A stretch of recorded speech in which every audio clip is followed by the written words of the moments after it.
தேர்தல் ஆணையத்தினுடைய அடிப்படை கடமை தேர்தலை முறையாக நடத்த. அதில் அவர்கள் சொல்லக்கூடிய இன்னொரு வார்த்தை, இளைய தலைமுறையை சார்ந்த தோழர்கள் மற்றவர்களுக்கு சொல்ல வேண்டும், ஃபேர் அண்ட் ஃப்ரீ எலெக்ஷன், நியாயமாக நடைபெறும், சுதந்திரமாக நடைபெறும். சரி, நம்புகிறோம். யார் அவர்களை தேர்ந்தெடுத்திருந்தாலும் தகுதி உள்ளவர்கள் என்ற காரணத்தினால் அவர்களுக்கு எல்லாம் நடத்துவார்கள் என்று நினைத்துக் கொண்டிருந்தது எங்கே பொய்த்து போனது என்றால், இப்போது பீகாரில் நடைபெற்றுக் கொண்டிருக்கின்ற தேர்தல் 14ஆம் தேதி வாக்குகள் எண்ணிக்கை இருக்கிறார்கள். அந்த தேர்தலுக்காக வாக்காளர் பட்டியலை சீராய்வு செய்கிறோம் என்று கிளம்பி 64 லட்சம் வாக்காளர்களுக்கு தகுதி இல்லை வாக்களிக்க என்று நீக்கியதை பார்த்தபோதுதான் அதிர்ச்சி. அது எப்படி ஒரு மாநிலத்தில் சென்ற தேர்தலிலே வாக்களித்திருக்கிறார்கள், 2024 நாடாளுமன்ற தேர்தலில் வாக்களித்திருக்கிறார்கள், அதில் 64 லட்சம் பேர் தகுதி இல்லாதவர்கள் என்று நீக்கப்பட்ட போது பெரும் அதிர்ச்சி. பீகாரிலே சென்று கூட நம்முடைய முதல்வர் உரையாற்றி விட்டு வந்தார். ஆக அங்கே நடைபெற்றது ஜனநாயக விரோதமானது. உடனே உச்சநீதிமன்றத்திற்கு போனார்கள். எங்களை இப்படி நீக்கிவிட்டார்கள் என்று சொல்லி பல பேர் வழக்கு தொடுத்தார்கள். அதில் அவர்கள் ஏன் நீக்கப்பட்டார்கள் என்பதற்கான காரணங்கள் சரியாக சொல்லப்படவில்லை. நான் வாக்காளராக வேண்டும் என்று கொடுப்பதற்காக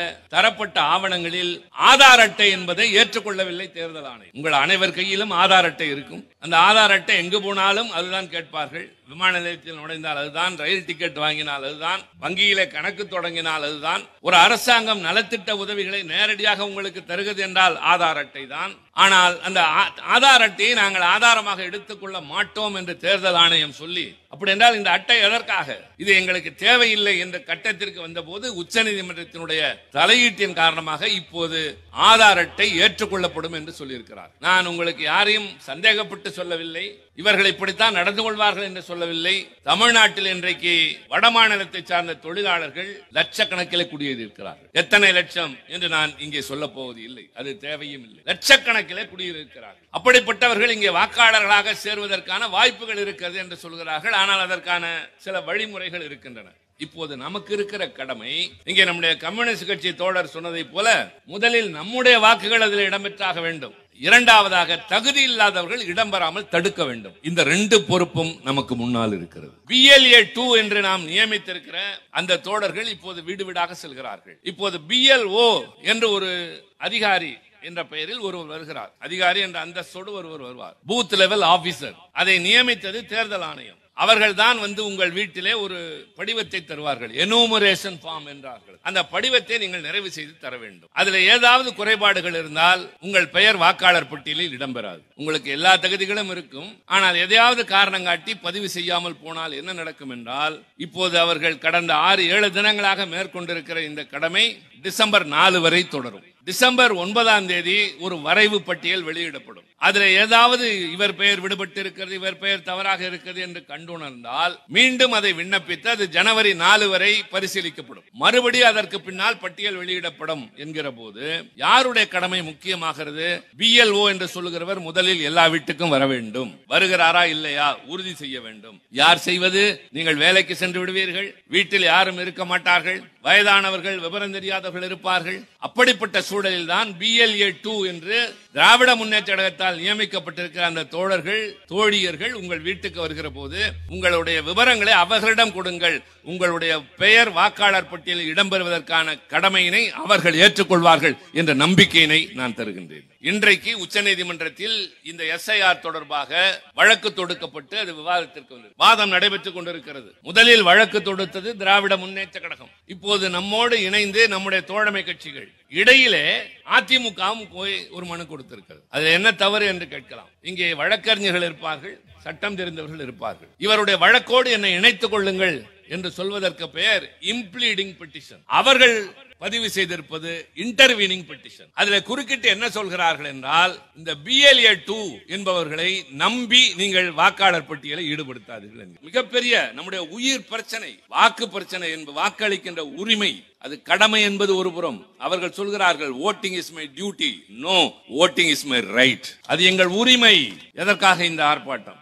ஏன் இப்படி இந்த கட்சிகள் எல்லாம் ஒன்று கூடி சுட்டரிக்கிற வெயிலிலே இப்படி முழக்கம் எழுப்பிக் கொண்டிருக்கிறார்கள் என்ற கேள்வி அவர்களுக்கு எழக்கூடும். இது தனிப்பட்ட எங்கள் யாருடைய நலனிற்காக அல்ல. இந்திய திருநாடு என்பது உலகத்தின் தலை சிறந்த ஜனநாயக நாடு. எந்த ஜனநாயக நாடாக இருந்தாலும் அதற்கு வழிகாட்டக்கூடிய அளவிற்கு இதற்கு ஒரு அரசியல் சட்டம் உண்டு.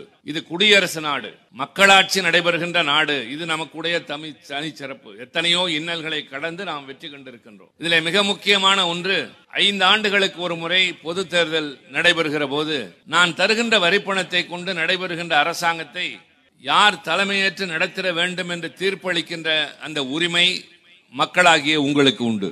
ஏழையோ பணக்காரனோ, படித்தவர்களோ படிக்காதவர்களோ, சாதி மத வேறுபாடு இல்லாமல் இந்திய நாட்டின் குடிமகனாக இருந்து 18 வயதாக ஒருவர் நிரம்பியிருந்தால் அவர் வாக்காளர் என்ற அந்தஸ்தினை பெறுகிறார். தன்னுடைய வாக்கு உரிமையினை யாருடைய வற்புறுத்தலுக்கும் கட்டுப்பட தேவையில்லாமல், எவருடைய அச்சுறுத்தலுக்கும் மிரட்டலுக்கும் அடிபணியாமல், தன்னுடைய இவ்வளவு கால கணிப்புகள் நடைபெறுகின்ற ஆட்சி நல்ல ஆட்சியா, நமக்கு நன்மைகள் செய்ததா, அல்லது வேறு கட்சி நமக்கு சரியாக தோன்றுகிறதா என்று சிந்தித்து வாக்களிக்க வேண்டிய பொறுப்பு, கடமை, உரிமை மக்களாகிய உங்களுக்கு உண்டு. அதற்கு உங்களுக்கு தேவை என்னவென்றால் வாக்குரிமை அளிக்கின்ற அந்த தனிப்பட்ட உரிமை. அரசியல் சட்டத்தில் அளிக்கப்பட்டிருக்கின்ற மிகப்பெரிய உரிமை அது. அரசியல் சட்டத்தை இயற்றுகிற நேரத்தில் அண்ணல் அம்பேத்கர் சொன்னார், 1 person 1 vote என்று சொன்னார். அதாவது ஒரு மனிதன் என்றால் அவருக்கு ஒரு வாக்கு உண்டு. அவர் யார் எவர் என்பதல்ல, யாராக இருந்தாலும் அவருக்கு ஒரு வாக்கு உண்டு. அதே போல இன்னொன்றையும் நான் இந்த கூட்டத்தில் சொல்லியாக வேண்டும். இது அவசியம் என்ற காரணத்தினால் இந்திய நாட்டிலே சில பொறுப்புகள் இருக்கின்றன. அந்த பொறுப்புகளிலே வீற்றிருக்கக்கூடியவர்களை அவ்வளவு எளிதாக யாராலும் பதவி நீக்கம் செய்ய முடியாது. யார் யார் என்று கேட்டால், குடியரசுத் தலைவர், துணை குடியரசுத் தலைவர். குடியரசுத் தலைவரை தேர்ந்தெடுப்பது நாடாளுமன்ற சட்டமன்ற உறுப்பினர்கள். துணை குடியரசுத் தலைவரை தேர்ந்தெடுப்பது நாடாளுமன்றத்தின் இரு அவைகளை சார்ந்த உறுப்பினர்கள். அதே போல உச்ச நீதிமன்றத்தினுடைய தலைமை நீதிபதி, நீதிபதிகள், உயர் நீதிமன்றத்தினுடைய நீதிபதிகள், தலைமை நீதிபதி, நம்முடைய நாட்டினுடைய வரவு செலவு கணக்குகள் முறையாக செலவு செய்யப்பட்டதா, முறைகேடு நடந்ததா என்று ஆய்வு செய்கின்ற காம்ட்ரோலர் அண்ட் ஆடிட்டர் ஜெனரல் என்று சொல்லக்கூடிய CAG என்கின்ற ஒரு பதவி. இதற்கு அடுத்து தேர்தல் ஆணையர் என்கின்ற ஒரு பதவி. இந்த பொறுப்புகளுக்கு வரக்கூடியவர்களை அவ்வளவு எளிதாக யாரும் பதவி நீக்கம் செய்துவிட முடியாது. குடியரசுத் தலைவர் தான் இவர்களை நியமனம் செய்வார். ஆனால் நீக்குகிற அதிகாரம் அவருக்கு கிடையாது. என்ன காரணத்தினால் என்றால், இவர்களுக்கு ஒரு பாதுகாப்பு வேண்டும்.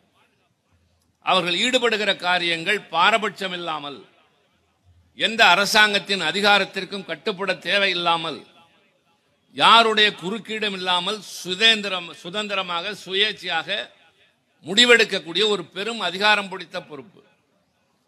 அப்படிப்பட்ட அந்த பொறுப்பில் இருக்கிறவர்களை நீக்க வேண்டும் என்று சொன்னால் நாடாளுமன்றத்திலே இம்பீச்மெண்ட் என்ற முறையின் மூலமாகத்தான் நீக்க முடியும். ஏன் அதை நான் முன்னதையே சொன்னேன் என்று சொன்னால், அந்த அளவிற்கு பாதுகாப்பு தரப்படுகின்ற பொறுப்பு என்பது தேர்தல் ஆணையர் என்பவர். அந்த தேர்தல் ஆணையரை இதுநாள் வரை எப்படி தேர்ந்தெடுத்தார்கள்? இதுதான் உங்களுக்கு தெரிய வேண்டியது. இதுநாள் வரை அந்த பொறுப்புக்கு யார் வர வேண்டும் என்றால், 3 பேர் கொண்ட ஒரு குழு பல பேருடைய பெயர்களை பரிசீலித்து இவர் தலைமை தேர்தல் ஆணையர், இவர்கள் தேர்தல் ஆணையர்கள் என்று முடிவெடுக்கும். அந்த 3 பேர் நாட்டை ஆளுகின்ற பிரதமர், எதிர்கட்சியின் மக்களவை தலைவர், மக்களவையில் இருக்கிற எதிர்கட்சியின் தலைவர் இப்பொழுது ராகுல் காந்தி, நாடாளுகின்ற பிரதமர் நரேந்திர மோடி, 3ஆவதாக உச்ச நீதிமன்றத்தினுடைய தலைமை நீதிபதி. இதுதான் சட்டத்தின் அடிப்படையில் தேர்தல் ஆணையரை தேர்ந்தெடுப்பதற்காக இருந்த முறை. ஆனால் அண்மையில் நாடாளுமன்றத்தில் பாரதிய ஜனதா கட்சி ஒரு திருத்தத்தை கொண்டு வருகிறது. அந்த திருத்தம் என்னவென்றால், இவர்களை தேர்ந்தெடுக்கிற இந்த 3 பேரில் பிரதமர் இருப்பார், மக்களவை எதிர்க்கட்சி தலைவர் இருப்பார், உச்ச நீதிமன்ற தலைமை நீதிபதிக்கு பதிலாக பிரதமருடைய அமைச்சரவையில் இருக்கிற ஒரு அமைச்சரை அவரே நியமிப்பார். இப்போது புரிகிறதா? 3 பேரில் 2 பேர் ஆளுகின்ற கட்சியை சார்ந்தவர்கள். ஒருவர் பிரதமர், இன்னொருவர் சகா, அவருடைய சகா. பொதுவாக ஒருவரை இந்த இடத்திலே அழைத்து இவரும் தீர்ப்பளிப்பார் என்பதற்கு மாறாக அவருக்கு பதிலாக என் தம்பி சந்திரசேகர் தான் அங்கே இருப்பார் என்று சொன்னாலே நான் என்ன செய்ய போகிறேன் என்பது உங்களுக்கு தெரியும். ஆக இப்படி சட்டத்தை திருத்த முயன்ற நேரத்தில் நாங்கள் பெரிதாக அதற்கு போராடினோம். அங்கே இருக்கிற திராவிட முன்னேற்ற கழகம், காங்கிரஸ் கட்சி, கம்யூனிஸ்டுகள், ஆம் ஆத்மி, திரிணாமுல் காங்கிரஸ், சமாஜ்வாடி, ராஷ்டிரிய ஜனதா எல்லா கட்சிகளும் போராடினோம். ஆனால் பெரும்பான்மையின் காரணமாக அவர்கள் நினைத்தது நிறைவேறியது. அந்த அடிப்படையில் அவர்கள் தேர்தல் ஆணையர்களை தேர்ந்தெடுக்க ஆரம்பித்தார்கள். அங்கே ஆரம்பித்தது சந்தேகம். இவர்களை விமர்சிக்கலாமா, தேவைதானா, அதற்கு அவசியம் இருக்கிறதா என்றால் நடைபெறுகின்ற காரியங்கள் அப்படி இருக்கின்றன. தேர்தல் ஆணையத்தினுடைய அடிப்படை கடமை தேர்தலை முறையாக நடத்துவது. அதில் அவர்கள் சொல்லக்கூடிய இன்னொரு வார்த்தை, இளைய தலைமுறை சார்ந்த தோழர்கள் மற்றவர்களுக்கு சொல்ல வேண்டும், ஃபேர் அண்ட் ஃப்ரீ எலெக்ஷன்ஸ், நியாயமாக நடைபெறும், சுதந்திரமாக நடைபெறும். சரி, நம்புகிறோம். யார் அவர்களை தேர்ந்தெடுத்திருந்தாலும் தகுதி உள்ளவர்கள் என்ற காரணத்தினால் அவர்களுக்கு எல்லாம் நடத்துவார்கள் என்று நினைத்து கொண்டிருந்தது எங்கே பொய்த்து போனது என்றால், இப்போது பீகாரில் நடைபெற்றுக் கொண்டிருக்கின்ற தேர்தல் 14ஆம் தேதி வாக்குகள் எண்ணிக்கை இருக்கிறார்கள். அந்த தேர்தலுக்காக வாக்காளர் பட்டியலை சீராய்வு செய்கிறோம் என்று கிளம்பி 64 லட்சம் வாக்காளர்களுக்கு தகுதி இல்லை வாக்களிக்க என்று நீக்கியதை பார்த்தபோதுதான் அதிர்ச்சி. அது எப்படி ஒரு மாநிலத்தில் சென்ற தேர்தலிலே வாக்களித்திருக்கிறார்கள், 2024 நாடாளுமன்ற தேர்தலிலே வாக்களித்திருக்கிறார்கள், அதில் 64 லட்சம் பேர் தகுதி இல்லாதவர்கள் என்று நீக்கப்பட்ட போது பெரும் அதிர்ச்சி. இங்கே நம்முடைய சங்கர் சொன்னதை போல காங்கிரஸ் கட்சியினுடைய மக்களவையின் கட்சி எதிர்கட்சி தலைவராக இருக்கிற ராகுல் காந்தி அவர்கள் எங்கெல்லாம் தவறுகள் நடந்திருக்கிறது என்று ஆதாரங்களோடு சுட்டிக்காட்ட ஆரம்பித்தார். தமிழ்நாட்டிலே திராவிட முன்னேற்ற கழகத்தின் தலைவரும் நம்முடைய முதலமைச்சருமான தளபதி அண்ணன் மு.க. ஸ்டாலின் அவர்கள் தொடக்கத்திலிருந்தே வீறு கொண்ட வேங்கையாக இது போன்ற அநியாயங்களை, அவலங்களை எதிர்த்து குரல் கொடுத்து வந்திருக்கிறார். எப்படி அவர் டெல்லியிலே நின்று பேசுகிறாரோ அதுபோல தமிழ்நாட்டிலிருந்து இவர் எழுப்புகிற குரல் பீகாரிலே சென்று கூட நம்முடைய முதல்வர் உரையாற்றி விட்டு வந்தார். ஆக அங்கே நடைபெற்றது ஜனநாயக விரோதமானது. உடனே உச்சநீதிமன்றத்திற்கு போனார்கள். எங்களை இப்படி நீக்கிவிட்டார்கள் என்று சொல்லி பல பேர் வழக்கு தொடுத்தார்கள். அதில் அவர்கள் ஏன் நீக்கப்பட்டார்கள் என்பதற்கான காரணங்கள் சரியாக சொல்லப்படவில்லை. நான் வாக்காளராக வேண்டும் என்று கொடுப்பதற்காக தரப்பட்ட ஆவணங்களில் ஆதார் அட்டை என்பதை ஏற்றுக்கொள்ளவில்லை தேர்தல் ஆணையம். உங்கள் அனைவர் கையிலும் ஆதார் அட்டை இருக்கும். அந்த ஆதார் அட்டை எங்கு போனாலும் அதுதான் கேட்பார்கள். விமான நிலையத்தில் நுழைந்தால் அதுதான், ரயில் டிக்கெட் வாங்கினால் அதுதான், வங்கியிலே கணக்கு தொடங்கினால் அதுதான். ஒரு அரசாங்கம் நலத்திட்ட உதவிகளை நேரடியாக உங்களுக்கு தருகிறது என்றால் ஆதார் அட்டை தான்.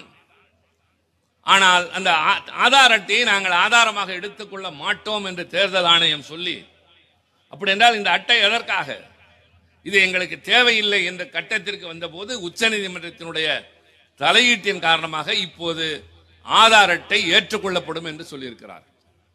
அதற்கு பின்னால் தான் இங்கே தம்பி முஸ்லீம் இயக்கத்தை சார்ந்தவர் பேசியதை போல 22 லட்சம் பேரை மீண்டும் சேர்த்தார்கள்.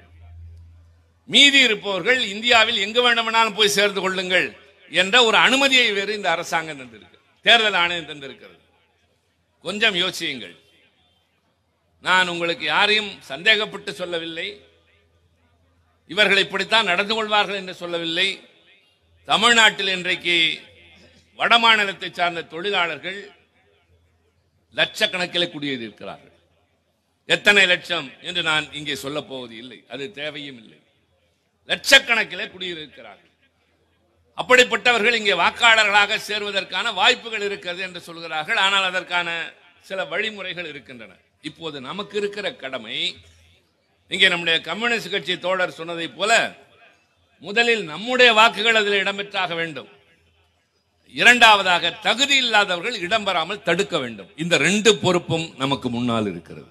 இப்போது உங்களுக்கு முதலில் இருக்கிற கடமை, விமானத்தில் பறக்கிற போது ஏதாவது ஒரு ஆபத்து வந்தால் அறிவிப்பு சொல்வார்கள். முதலில் உங்களுக்கான பாதுகாப்பை செய்து கொண்டு பின்னர் பக்கத்தில் இருக்கிறவர்களுக்கு உதவுங்கள் என்பார்கள். ஆக இங்கே திரண்டு வந்திருக்கிற நீங்கள் முதலில் உங்கள் வாக்குகள் இடம்பெறுகிறதா என்பதை உறுதி செய்து கொள்ளுங்கள். BLA 2 என்று நாம் நியமித்திருக்கிற அந்த தோழர்கள் இப்போது வீடு வீடாக செல்கிறார்கள். இப்போது BLO என்று ஒரு அதிகாரி என்ற பெயரில் ஒருவர் வருகிறார். அதிகாரி என்ற அந்தஸ்தோடு ஒருவர் வருவார். Booth level officer. அதை நியமித்தது தேர்தல் ஆணையம். அவர்கள் தான் வந்து உங்கள் வீட்டிலே ஒரு படிவத்தை தருவார்கள். எனுமரேஷன் ஃபார்ம் என்றார்கள். அந்த படிவத்தை நீங்கள் நிறைவு செய்து தர வேண்டும். அதில் ஏதாவது குறைபாடுகள் இருந்தால் உங்கள் பெயர் வாக்காளர் பட்டியலில் இடம்பெறாது. உங்களுக்கு எல்லா தகுதிகளும் இருக்கும். ஆனால் எதையாவது காரணம் காட்டி பதிவு செய்யாமல் போனால் என்ன நடக்கும் என்றால், இப்போது அவர்கள் கடந்த 6-7 தினங்களாக மேற்கொண்டிருக்கிற இந்த கடமை டிசம்பர் 4 வரை தொடரும். டிசம்பர் 9ஆம் தேதி ஒரு வரைவு பட்டியல் வெளியிடப்படும். அதில் ஏதாவது இவர் பெயர் விடுபட்டு இருக்கிறது, இவர் பெயர் தவறாக இருக்கிறது என்று கண்டுணர்ந்தால் மீண்டும் அதை விண்ணப்பித்து அது ஜனவரி 4 வரை பரிசீலிக்கப்படும். மறுபடி அதற்கு பின்னால் பட்டியல் வெளியிடப்படும் என்கிற போது யாருடைய கடமை முக்கியமாகிறது? BLO என்று சொல்லுகிறவர் முதலில் எல்லா வீட்டுக்கும் வர வேண்டும். வருகிறாரா இல்லையா உறுதி செய்ய வேண்டும். யார் செய்வது? நீங்கள் வேலைக்கு சென்று விடுவீர்கள், வீட்டில் யாரும் இருக்க மாட்டார்கள், வயதானவர்கள் விவரம் தெரியாதவர்கள் இருப்பார்கள். அப்படிப்பட்ட சூழலில் தான் BLA2 என்று திராவிட முன்னேற்ற கழகத்தால் நியமிக்கப்பட்டிருக்கிற அந்த தோழர்கள் தோழியர்கள் உங்கள் வீட்டுக்கு வருகிற போது உங்களுடைய விவரங்களை அவர்களிடம் கொடுங்கள். உங்களுடைய பெயர் வாக்காளர் பட்டியலில் இடம்பெறுவதற்கான கடமையினை அவர்கள் ஏற்றுக்கொள்வார்கள் என்ற நம்பிக்கையினை நான் தருகின்றேன். இப்போது இன்றைக்கு உச்சநீதிமன்றத்தில் இந்த SIR தொடர்பாக வழக்கு தொடுக்கப்பட்டு அது விவாதத்திற்கு வந்திருக்கிறது. வாதம் நடைபெற்றுக் கொண்டிருக்கிறது. முதலில் வழக்கு தொடுத்தது திராவிட முன்னேற்ற கழகம். இப்போது நம்மோடு இணைந்து நம்முடைய தோழமை கட்சிகள், இடையிலே அதிமுகவும் போய் ஒரு மனு கொடுத்திருக்கிறது. அதில் என்ன தவறு என்று கேட்கலாம். இங்கே வழக்கறிஞர்கள் இருப்பார்கள், சட்டம் தெரிந்தவர்கள் இருப்பார்கள். இவருடைய வழக்கோடு என்னை இணைத்துக் கொள்ளுங்கள் என்று சொல்வதற்கு பெயர் இம்ப்ளீடிங் பெட்டிஷன். அவர்கள் பதிவு செய்திருப்பது இன்டர்வீனிங் பெட்டிஷன். அதில் குறுக்கிட்டு என்ன சொல்கிறார்கள் என்றால், இந்த BLA2 என்பவர்களை நம்பி நீங்கள் வாக்காளர் பட்டியலை ஈடுபடுத்தாதீர்கள் என்கிறார். அடுத்து இதுதான் ரொம்ப விசித்திரம். அரசியல் கட்சிகள் தங்களுக்கு முக்கியத்துவம் வேண்டும் என்று சொல்ல வேண்டும். தேர்தல் ஆணையம் என்னதான் ஒரு அட்டானமஸ் பாடி, சுயாட்சி பெற்ற ஒரு அமைப்பு, கான்ஸ்டிடியூஷனல் பாடி, அரசியல் சட்டத்தால் உருவாக்கப்பட்ட அமைப்பு. அப்படிப்பட்ட அமைப்பை என்ன சொல்கிறது என்றால், நான் எந்த முடிவு எடுத்தாலும் அரசியல் கட்சிகளை அழைத்து பேசிதான் முடிவெடுப்பேன் என்று சொல்லுகிற போது அதிமுக வழக்கில் என்ன சொல்கிறது தெரியுமா? அரசியல் கட்சிகளை சேர்க்காமல் முடிவெடுங்க. என்ன விசித்திரம்! இவர்கள் அரசியல் கட்சி தானா என்ற ஐயப்பாடு வருகிறது. நீதிமன்றத்தில் வழக்காடட்டும், நாமும் வழக்காடுவோம். பல வழக்குகளில் வெற்றி பெற்றிருக்கிறோம். நீதிமன்றமும் இப்போது பல வகைகளே நியாயமாக நடந்து கொள்கிறது. ஆக இந்த BLA2 என்பவர், நான் சொல்ல விரும்புகிறேன், நீங்கள் கேள்விப்பட்டிருக்கக்கூடும், கழக தோழர்களுக்கு தெரியும், தோழமை கட்சியினருக்கு தெரியும், பூத் லெவல் ஏஜென்ட் 2 என்று சொல்வார்கள். BLA என்பவர் மாவட்ட அளவில் இருப்பார். ஒவ்வொரு வாக்குச்சாவடிக்கும் ஒருவர் இருப்பார். அவருக்கு துணையாக 10 பேர் இருப்பார்கள். BLC என்று சொல்வார்கள். இந்த BLA2 என்பவரை தேர்தல் ஆணையமே அங்கீகரித்திருக்கிறது. BLO என்று சொல்லுகிற தேர்தல் ஆணையத்தால் நியமிக்கப்பட்ட ஒருவர். அவர் யார்? நம்முடைய ஊரில் இருக்கிற கிராம உதவியாளர், வில்லேஜ் அசிஸ்டன்ட், அங்கன்வாடியிலே பணியாற்றுகிற யாரோ ஒருவர். நம்முடைய மாநில அரசாங்கத்தில் தான் இருப்பார்கள். உங்களுடைய ஆள் தானே என்று சொல்வார்கள். எங்களுடைய ஆள் அல்ல யாருமே, அவர்கள் அரசாங்கத்திலே பணியாற்றுகிறவர்கள். தேர்தல் ஆணையம் தன்னுடைய கைக்கு எடுத்து விட்டால் மாநில அரசினுடைய அதிகாரத்தை மீறி தேர்தல் ஆணையத்திற்கு அதிகாரம் வந்துவிடும். இன்னும் தேர்தலுக்கான அந்த தெரிவு அறிவிப்பு வந்துவிட்டால் even the police will go under the control of the election commission. யாரை எங்கே நியமிப்பது, யார் எந்த பணியில் ஈடுபடுவது, போலீஸ் என்ன செய்ய வேண்டும் சொல்கிற அந்த உரிமை முதலமைச்சரிடம் இருந்து தேர்தல் ஆணையத்திற்கு போய்விடும். அவ்வளவு powerful organisation institution is the election commission. அது BLA2 என்பவர்களை ஏற்கிறது. எப்படி ஏற்கிறது? BLO என்று அவர்களால் நியமிக்கப்பட்டவர் வீடு வீடாக போகிற போது BLA2 கூட செல்லலாம். இவருடைய வீட்டில் விடுபட்டது என்று அவர்கள் சொன்னால், இல்லை இல்லை அவர்களுடைய வாக்குச்சீட்டு இங்கே இருக்கிறது, அதற்கான ஆதாரங்கள் என்னிடம் இருக்கிறது என்று சொல்லலாம். இவருடைய வீட்டிலே ஒருவரை சேர்த்திருப்பார், அவர் இந்த வீட்டுக்கு உரிமையாளர் இல்லை என்று சொல்லலாம், இங்கே குடியிருப்பவர் இல்லை என்று சொல்லலாம். ஆக வடமாநிலத்திலிருந்து வந்தவர்கள் இங்கே வாக்காளர்களாக மாறுவதற்கு ஒரு அபாயம் இருக்கிறது. என்னவென்றால், அவர்கள் சேர்ந்தால் என்னவாகும் என்பது வேறு. சேர முடியுமா என்கின்ற கேள்வி வருகிற போது அதற்கு ஒரு பிரிவு சொல்கிறார்கள், ஆர்டினரிலி ரெசிடென்ட். ஆர்டினரிலி ரெசிடென்ட் என்றால் இவர் இந்த இடத்தில் நீண்ட காலமாக குடியிருக்கிறார், குறைந்தது ஒரு 6 மாதமாக இருக்கிறார், அதற்கு சான்றிதழ் வேண்டும். அந்த சான்றிதழை யார் தருவது? விஏஓ தரலாம், அல்லது வேறு அடிப்படையிலே தரலாம். அதை அவர்கள் நிரூபிக்க வேண்டும், நிரூபிக்கலாம். அது அவர்கள் தந்தார்களா இல்லையா? ஆக இவ்வளவு பெரிய இந்த காரியத்தை செய்ய வேண்டிய அவசியம் என்ன வந்தது? இப்போது எனக்கு கொடுக்கப்பட்ட, நான் பூர்த்தி செய்ய வேண்டிய என்னுடைய வாக்காளர் பட்டியலில் உள்ள படிவம் வந்திருக்கிறது. அது எப்பொழுது எடுக்கப்பட்டது என்றால் 2002 ஆண்டு. நான் எங்கே வாக்காளராக இருந்தேன் என்பதை நான் குறிப்பிட வேண்டும். 2002க்கு பின்னால் எனக்கு பிள்ளைகள் பிறந்திருந்தால் அவர்களுடைய வாக்கு எப்படி இடம்பெறுவது? இந்த ஒரு கேள்வி வரும். சரி, இந்த 2002 ஏன் எடுத்தார்கள்? முதலாக குரோசி என்பவர் தேர்தல் ஆணையத்தினுடைய தலைவராக இருந்த போது எல்லாவற்றையும் கம்ப்யூட்டரைஸ் என்று சொல்கிற கணிப்பொறியிலே ஏற்றினார்கள். அப்படி ஏற்றுகிற போது எடுத்துக்கொண்ட முயற்சி தான் அப்போது நடைபெற்ற எஸ்ஐஆர் என்பது. அதில் எந்த விதமான சந்தேகமும் இல்லை. ஆனால் 2002 தான் இருந்தவர் தான் என்பதை நான் எப்படி நிரூபிப்பேன்? எங்கே போவேன்? அந்த வாக்காளர் பட்டியலுக்கு எங்கே போன்றால் அது ஆப்பில் இருக்கிறது, ஆன்லைனில் இருக்கிறது, பதிவிறக்கம் செய்து கொள் என்றால் நான் செய்யலாம், இவர் செய்யலாம், இவர் செய்யலாம். அதோ அங்கே உட்கார்ந்து சாலையிலே கூறு கட்டி வியாபாரம் செய்கிற ஒரு சாதாரணமான தோழர், வயல் வேலைக்கு போகிற ஒரு தொழிலாளி, அவர் எங்கே ஆப்புக்கு போவார்? அவர் வாக்காளர் பட்டியலில் இருந்தால் போய் வாக்களிப்பார்கள், இல்லாவிட்டால் அன்றைய போய் வேலையை பார்த்தால் கூலி இருந்தால் தான் சோறு என்கிற நிலைமை. ஆக இப்படிப்பட்ட ஏன் இந்த காரணங்களை மேற்கொள்கிறார்கள்? 2002 கூட 3 ஆண்டுகள் இது நடந்தது. அவ்வளவு எளிதாக நடைபெறவில்லை. அப்போது இருந்த மக்கள் தொகை 120 கோடி, இன்றைக்கு இருக்கிற மக்கள் தொகை 140 கோடி. மிக குறைவாக இருந்த காலத்திலே 3 ஆண்டு காலம் ஆகியது. இப்போது அது பல மடங்கு கூடியிருக்கின்றது. அது எப்படி 75 நாட்களில் நீங்கள் வாக்கு பட்டியலை சரி செய்ய முடியும்? அவசர கதியில், விரும்பிய மாத்திரம் செய்து எப்படி பீகாரில் 64 லட்சம் வாக்காளர்கள் விடுபட்டதோ அதை போல தமிழ்நாட்டிலும் செய்தால் எந்த வகையிலும் எதிர்கொள்ள முடியாத வலிமையாக இருக்கின்ற திராவிட முன்னேற்ற தலைமையிலான கூட்டணியை குறுக்கு வழியிலே வந்து தவறான முறையிலே வெற்றி காணலாம் என்று வடக்கு கனவு காண்கிறது. எனக்கு முன்னாலே ஒருவர் இங்கே உரையாற்றியதை சொன்னதை போல் இது பீகார் அல்ல, தமிழ்நாடு, மறந்து விடாது.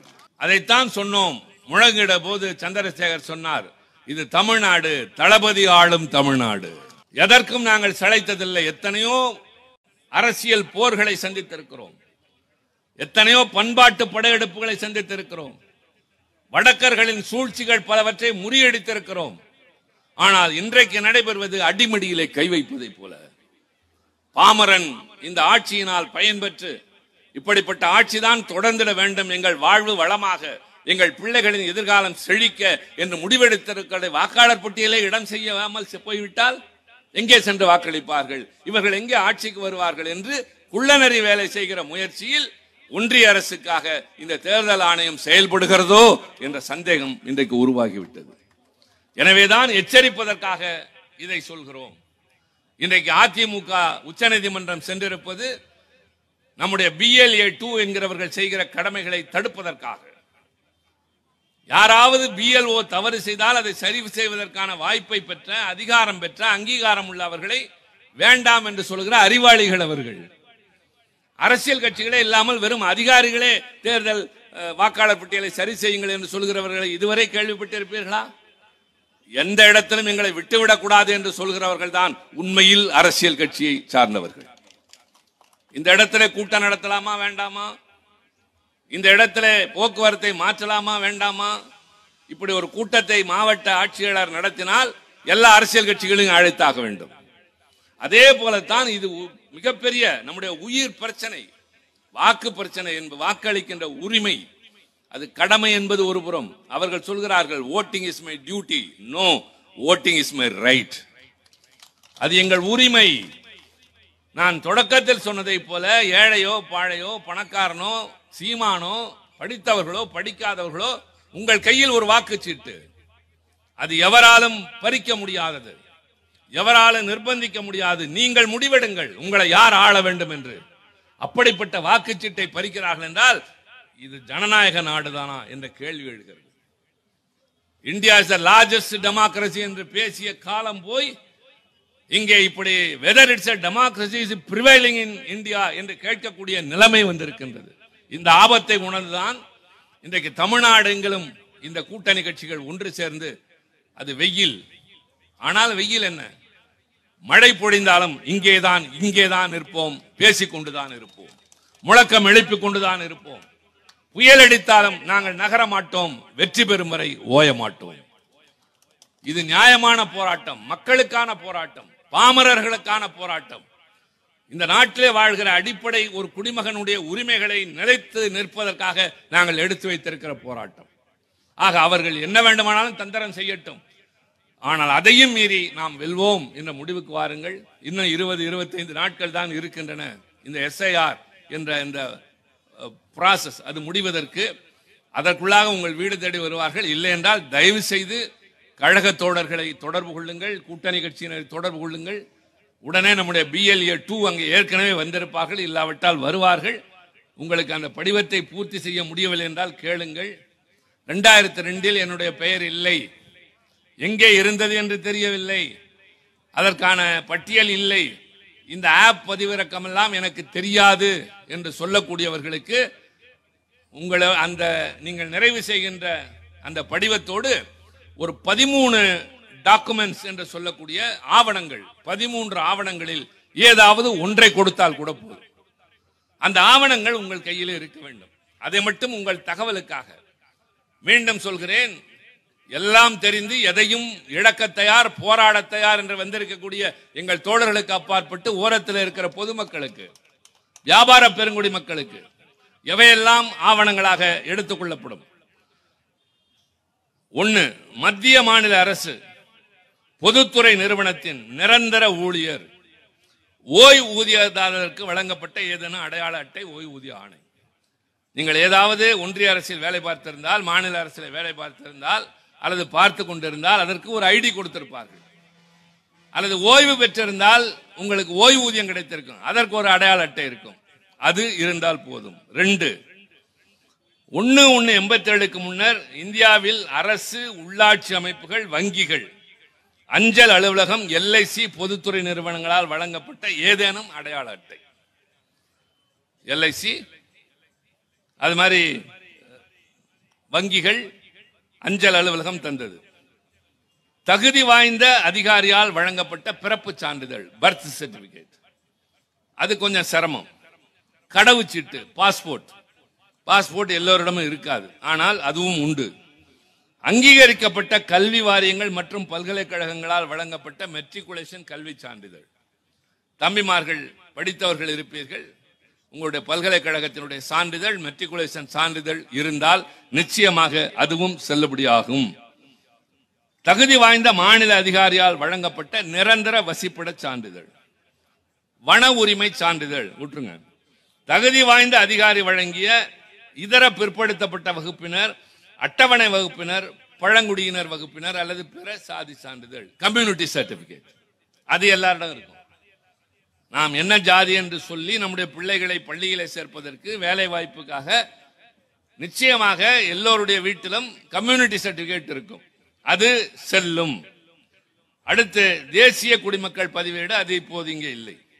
மாநில உள்ளாட்சி அதிகாரிகளால் தயாரிக்கப்பட்ட குடும்ப பதிவேடு, அரசாங்கத்தால் வழங்கப்பட்ட நிலம், வீடு ஒதுக்கீட்டு சான்றிதழ்.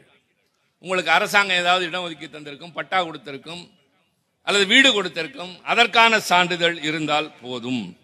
இப்போதுதான் மிக முக்கியமாக வருகிறோம். உச்சநீதிமன்றத்தின் தலையீட்டினால் கிடைத்த ஆதார் அட்டைக்கு இந்திய தேர்தல் ஆணையத்தின் கடித எண், அவங்க என்னைக்கு அந்த உத்தரவு போட்டாங்களோ அந்த எண்ணெல்லாம் எங்க கையில் இருக்கு. அதனால ஆதார் அட்டையை கொடுத்து அவங்க ஏற்க மறுத்தால் நீங்கள் தாராளமாக சொல்லலாம், எங்களுக்கு தெரியும் சுப்ரீம் கோர்ட்டே சொல்லிருச்சு, எழுதிட்டு போங்க அப்படின்னு சொல்லணும். இல்லைன்னா நம்முடைய BLA 2 அந்த இடத்துக்கு வருவாங்க. அடுத்து நம்மளுக்கு தேவையில்லை. ஆக இந்த இதில் ஏதாவது ஒன்று உங்களிடம் இருந்தால் போதும். 2002 லிஸ்ட் என்கிட்ட இல்லை, அதுக்கு நம்பர் இல்லை, அதை தேட முடியாது, தேட எனக்கு தெரியாதுன்னு சொல்றவங்க, நீங்க தெரிஞ்சதெல்லாம் ஃபில் பண்ணிட்டு என்னுடைய ஆதார் கார்டு இது, நான் இப்போ இங்கே தான் இருக்கேன், ஆதார் கார்டுனா அது என்னென்ன இருக்கும், எல்லாம் இருக்கும். ஆதார் கார்டில் எல்லாம் இருக்கும். பர்த்டே இருக்கும், பர்த் சர்டிஃபிகேட் மாதிரி தான் அது, அம்மா அப்பா பேர் இருக்கும், வீடு இருக்கும், போட்டோ இருக்கும், எல்லாம் இருக்கும். ஸோ அந்த ஒன்று போதும். நீங்க அங்கே தான் இருக்கீங்க, உங்க வீட்டு அட்ரஸ் அதில் இருக்கும். அதான் நல்லா பிடிங்க. அப்படி இப்போ என்கிட்ட MP ID இருக்கு, நான் வச்சுக்குவேன். MLA ID இருக்கு, வச்சுக்கிறேன். அவர்கிட்ட XMLA வச்சிருப்பாரு, இவர்கிட்ட வந்து எல்லாம் வச்சிருப்பாரு, காம்பரேட்டில் எல்லாம் வச்சிருப்பாரு. அதுதான் செல்லும், இனிமே செல்லும், நீங்க கவலைப்படாதீங்க. எனவே நீங்கள் நாம் எச்சரிக்கையாக இருப்பதற்காக இந்த ஆர்ப்பாட்ட கூட்டம், தேர்தல் ஆணையம் சுயேட்சையாக சுதந்திரமாக நடைபெறுவதற்கு பதிலாக யாருடைய நிர்பந்தத்தாலோ நடைபெறுகிறது என்ற சந்தேகம் இந்த மக்களுக்கு வந்துவிட்டது. இது வரக்கூடாது. Scissors wife must be above suspicion என்று ஆங்கிலத்தில் சொல்வார்கள். சீசரின் மனைவி சந்தேகத்திற்கு அப்பாற்பட்டவளாக இருக்க வேண்டும். அதுபோல சில பொறுப்புகளில் இருப்பவர்கள் மீது எந்த வகையிலும் ஐயம் வந்துவிடக்கூடாது. ஆனால் வந்துவிட்டது. பீகார் வாக்காளர் பட்டியலின் காரணமாக அந்த நிலைமை தொடர்ந்து வந்து விடாமல் பாதுகாப்பதற்கு தமிழ்நாடு விழிப்புடன் இருக்கிறது. நம்முடைய கழக தலைவர் தளபதி அவர்கள் தொடர்ந்து இன்றைக்கு அதை பற்றி எல்லா இடங்களிலும் பேசி வருகிறார். தொடர்ந்து காணொளி கூட்டங்கள் நடத்துகிறார், மாவட்ட செயலாளர் பேசுகிறார், BLA 2 அவர்களுக்கு அறிவுறுத்துகிறார். அவர்கள் எல்லாம் தயாராகவே இருக்கிறார்கள். உங்களுக்கு உதவுவதற்கு நாங்கள் இருக்கிறோம். உங்கள் பெயர் வாக்காளர் பட்டியலில் நிச்சயமாக இடம் பெறும். அப்படி பெற்றதற்கு பின்னால் இந்த நல்ல ஆட்சி தொடர்ந்திட வேண்டும். இது போல பாதகம் செய்கிறவர்கள் எந்த காரணத்தை மட்டும் உள்ளிட்டே நுழைந்து விடக்கூடாது என்பதில் எச்சரிக்கையாக இருக்கிறார். நலன்கள் பல தருகின்ற ஆட்சி, மக்களுடைய வாழ்வுதான் முக்கியம் என்று கருதுகிற ஆட்சி, தமிழர் பண்பாடு, தமிழ் நிலம், தமிழ் மொழி, இதற்காக பாடுபடக்கூடிய அத்தனை பேரும் ஒன்று சேர்ந்து அமைத்திருக்கிற வலிமையான கூட்டணி கட்சியாக இருக்கிற நாங்கள் உங்களுக்காக இருக்கிறோம். நீங்கள் எங்களோடு நில்லுங்கள். எதிர்கால தமிழகமும் தழைக்கும், இந்திய நாட்டின் ஜனநாயகமும் வாழும் என்று சொல்லி மீண்டும் ஒரு முறை முழக்கம் எழுப்பியதற்கு பின்னால் இந்த கூட்டம் நிறைவு பெறும். கலைந்து செல்லாதீர்கள். தயவு செய்து மேக கூட்டங்களை போய் மழையாக பொழிந்து செல்லுங்கள். செல்லுகிற இடமெல்லாம் நீங்கள் உங்களுடைய கவனம் இருக்க வேண்டும். வீட்டுக்கு செல்லுங்கள். என் பெயர் வந்து விட்டதா கேளுங்கள். வந்திருந்தால் உடனே பதிவு செய்யுங்கள். அங்க இருக்கிற BLA 2 கூப்பிடுங்கள். எப்படியும் உங்கள் பெயர் அந்த பட்டியலில் இருந்தாக வேண்டும் என்று வலியுறுத்தி இந்த நல்ல வாய்ப்பிற்கு நன்றி கூறி விடைபெறுகிறேன். நன்றி, வணக்கம்.